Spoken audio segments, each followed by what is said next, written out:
સુરતના મોટા વરાછા વિસ્તારમાં આવેલ ફ્રૂટ માર્કેટ અને શાક માર્કેટ તાત્કાલિક ધોરણે શરૂ કરવા કોર્પોરેટર ચંદ્રિકાબેન આસોદરિયાની રજૂઆત। સુરત મહાનગરપાલિકાના વોર્ડ નંબર 2ના કોર્પોરેટર ચંદ્રિકાબેન અનિલભાઈ આસોદરિયાએ મોટા વરાછા ખાતે કરોડો રૂપિયાના ખર્ચે નિર્માણ પામેલા ફ્રૂટ અને શાકભાજી માર્કેટને તાત્કાલિક કાર્યરત કરવા તેમજ જાહેર માર્ગો પર વેપાર કરતા ફેરિયાઓને યોગ્ય સ્થળે ખસેડવા માટે સુરત મહાનગરપાલિકાના કમિશનરને લેખિત રજૂઆત કરી છે। રજૂઆતમાં જણાવાયું છે કે માર્કેટ તૈયાર થયાને 4 થી 5 વર્ષ જેટલો સમય વીતી ગયો હોવા છતાં તેનો પૂરતો ઉપયોગ થઈ રહ્યો નથી। પરિણામે ફળ અને શાકભાજીના ફેરિયાઓ જાહેર રસ્તાઓ, 4 રસ્તાઓ અને અન્ય મુખ્ય માર્ગો પર બેસીને વેપાર કરતા હોવાથી ટ્રાફિકની સમસ્યા, સ્થાનિક રહેવાસીઓને અવરજવર કરવામાં મુશ્કેલી તેમજ સ્વચ્છતા સંબંધિત પ્રશ્નો ઊભા થઈ રહ્યા છે। કોર્પોરેટરે રજૂઆતમાં જણાવ્યું છે કે માર્કેટમાં અનેક દુકાનો અને ઓટલા ફાળવવામાં આવ્યા હોવા છતાં તેનો ઉપયોગ થતો નથી।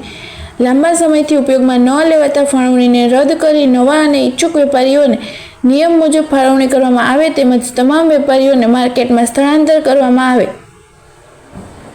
મુખ્ય માંગણીઓ: મોટા વરાછા ફ્રૂટ અને શાકભાજી માર્કેટને તાત્કાલિક કાર્યરત કરવામાં આવે, તમામ ફેરિયાઓને યોગ્ય આયોજન સાથે માર્કેટમાં સ્થળાંતર કરવામાં આવે, જાહેર માર્ગો પર ગેરકાયદેસર રીતે વેપાર કરતા લોકો સામે નિયમ મુજબ કાર્યવાહી કરવામાં આવે, લાંબા સમયથી ઉપયોગમાં ન લેવાતા ઓટલા અને સ્ટોલની ફાળવણી રદ કરીને નવા વેપારીઓને ફાળવણી આપવામાં આવે, સમગ્ર કાર્યવાહી અંગે લેવાયેલા નિર્ણયોની જાણ લેખિતમાં કરવામાં આવે।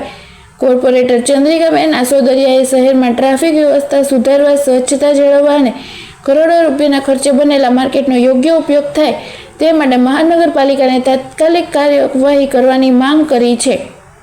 ચંદ્રિકા આસોદરિયા, વોર્ડ નંબર 2, સ્થાનિક કોર્પોરેટર। મેં મેયરશ્રીને અરજી આપી છે, કમિશનરશ્રીને આપી છે। 4 થી 5 વર્ષથી આજે શાકભાજી અને ફ્રૂટ માર્કેટ બનેલું છે તે કંઈ યુઝમાં નથી, તો એ યુઝ કરવા માટે ફેરિયાઓ જે બહાર રોડ ઉપર બેસે છે ત્યાં ટ્રાફિકની સમસ્યાઓ થાય છે, એ સમસ્યા ન થાય અને તમામ ફેરિયાઓ અહીંયા બેસે એના માટે સરસ સુવિધા આપેલી છે। હું મારી જાહેર જનતાને એટલું કહેવા માગું છું કે અહીંયા જે ફેરિયાઓ બેસે તો બધા અહીંયાથી ખરીદી કરવાનો આગ્રહ રાખે, ત્યારે જ થશે એકાબીજાના સપોર્ટથી। ફેરિયાઓ પણ અહીંયા બેસે અને જાહેર જનતા પણ એમના પાસેથી લે, રોડ ઉપર કંઈ ન લે, એટલે ટ્રાફિકની સમસ્યા પણ ઓછી થાય।